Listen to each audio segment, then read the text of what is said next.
नमस्कार, आप देख रहे हैं संसद टीवी की खास पेशकश। मैं हूं कृति मिश्रा। प्राक्कलन समिति लोकसभा की वित्तीय समिति है। स्वतंत्र भारत में पहली प्राक्कलन समिति का गठन 1950 में किया गया था। संसद और राज्य एवं संघ शासित प्रदेशों यानी यूटीज की विधानसभाओं की प्राक्कलन समितियों का राष्ट्रीय सम्मेलन महाराष्ट्र विधान भवन मुंबई में संपन्न हुआ। ये सम्मेलन संसद की प्राक्कलन समिति की स्थापना की 75वीं वर्षगांठ के अवसर पर आयोजित किया गया था।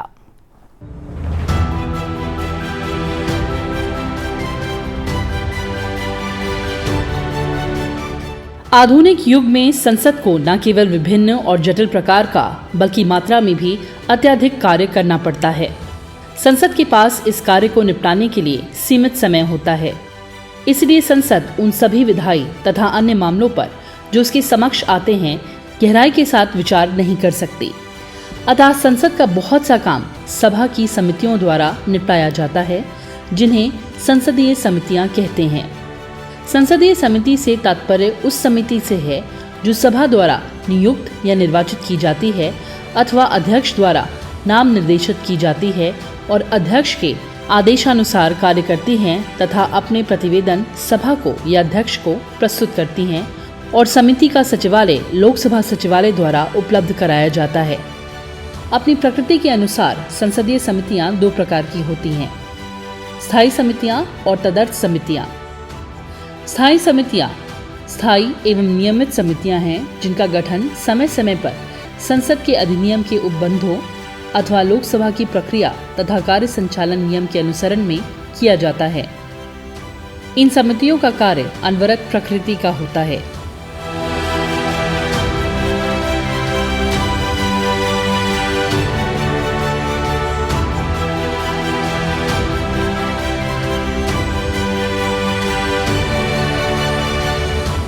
लोकसभा अध्यक्ष ओम बिरला ने सोमवार 23 जून 2025 को मुंबई महाराष्ट्र में संसद और राज्यों एवं संघ राज्य क्षेत्रों के विधायी निकायों की प्राक्कलन समितियों के राष्ट्रीय सम्मेलन का उद्घाटन किया। लोकसभा अध्यक्ष ने संसद की प्राक्कलन समिति की 75वीं वर्षगांठ के अवसर पर एक स्मारिका का भी विमोचन किया। प्राक्कलन समिति के साथियों की भूमिका, उद्देश्यों और स्मारिका में सम्मिलित करते हुए हीरक जयंती पर स्मारिका का विमोचन करने का संकल्प लिया गया और आज वह स्मारिका हमारे बीच में उपस्थित है। लोकसभा अध्यक्ष ओम बिरला ने शासन में जवाबदेही और नवाचार पर जोर देते हुए कहा कि संसदीय समितियां चाहे वे केंद्र में हो या राज्यों में सरकार के विरोध में नहीं बल्कि सहायक और सुधारात्मक साधन के रूप में कार्य करती हैं, जो रचनात्मक मार्गदर्शन प्रदान करती हैं। उन्होंने कहा कि अच्छी तरह से शोध की गई सिफारिशें पेश करके और कार्यपालिका और विधायिका के बीच एक सेतु के रूप में कार्य करके ये समितियां पारदर्शी, जवाबदेह और प्रभावी शासन में योगदान देती हैं। कि जब हमने संसदीय लोकतंत्र अपनाया था तब बाबा साहब ने कहा था कि सच्चा लोकतंत्र जब होगा जब उसमें काम करने वाले लोग ईमानदारी और कर्तव्यनिष्ठा से काम करेंगे। और मुझे खुशी है कि इस 75 वर्ष की यात्रा के अंदर संसदीय समितियों ने अपना बहुत महत्वपूर्ण योगदान किया। इसलिए चाहे राज्य की संसदीय समिति हो, चाहे लोकसभा की संसदीय समिति हो, ये मिनी पार्लियामेंट के रूप में काम करती है, क्योंकि संसद के अंदर नीतियों कार्यक्रमों के अलावा कई महत्वपूर्ण मुद्दों पर भी चर्चा होती है।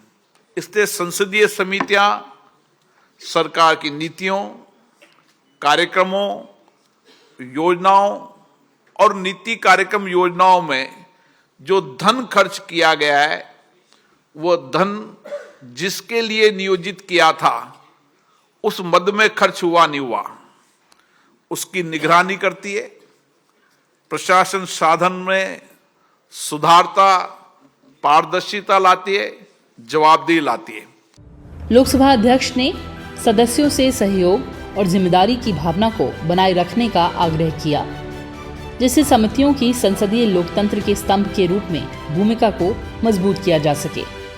वित्त निगरानी और वित्त निगरानी के साथ बजट की समीक्षा, बजट अनुमानों की समीक्षा, शासन में जवाबदेही पारदर्शिता और धन के ठीक से उपयोग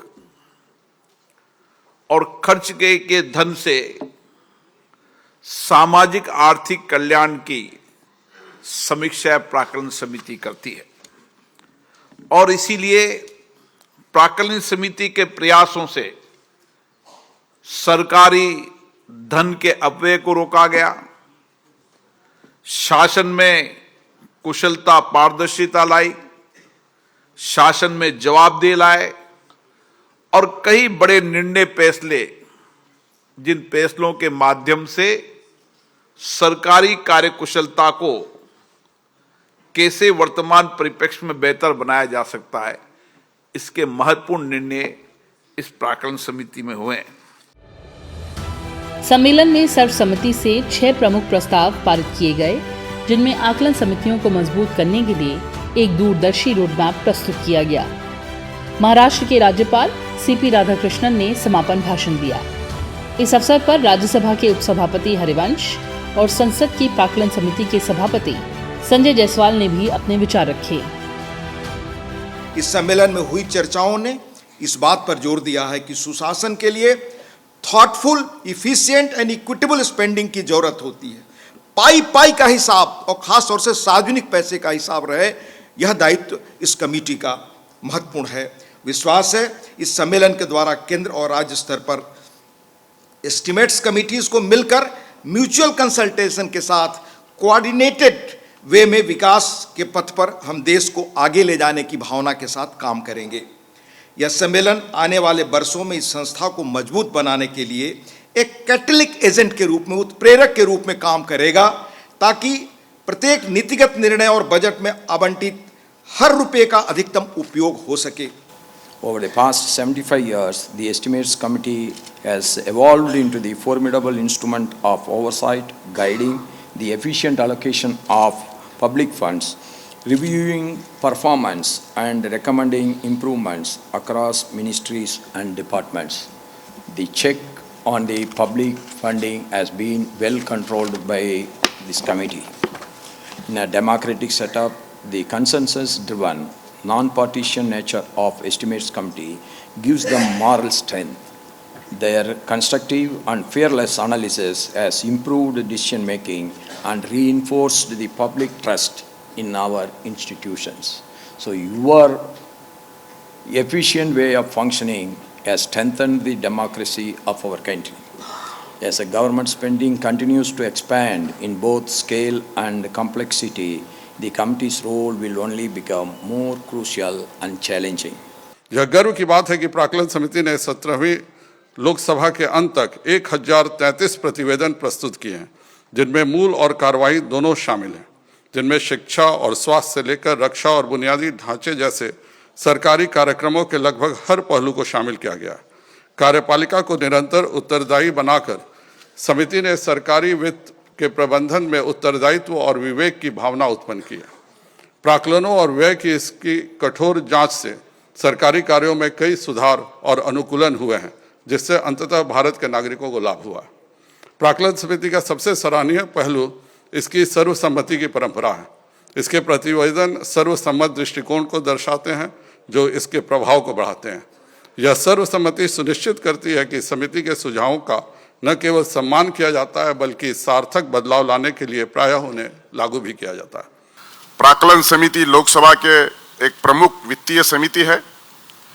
प्राक्कलन समिति जैसी समितियों का कार्यपालिका पर नियंत्रण रखने का एक बड़ा प्रभावी उपकरण है, किंतु इसमें यह ध्यान रखना होगा कि विधायिका का नियंत्रण का ही अर्थ है, जैसे कि प्रभाव डालना, प्रत्यक्ष नियंत्रण नहीं, सलाह देना, आदेश देना नहीं, आलोचना करना, अविरोध पैदा करना नहीं, समीक्षा करना, पहल नहीं, जवाबदेही रखना, पूर्वानुमति नहीं।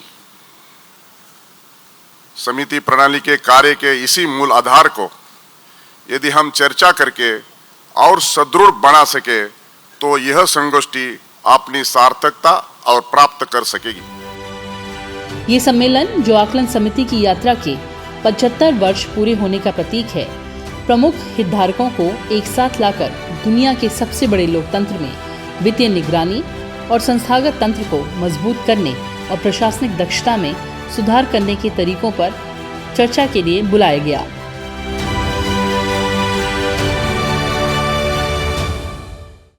इस एपिसोड में बस इतना ही। आप देखते रहें संसद टीवी। नमस्कार।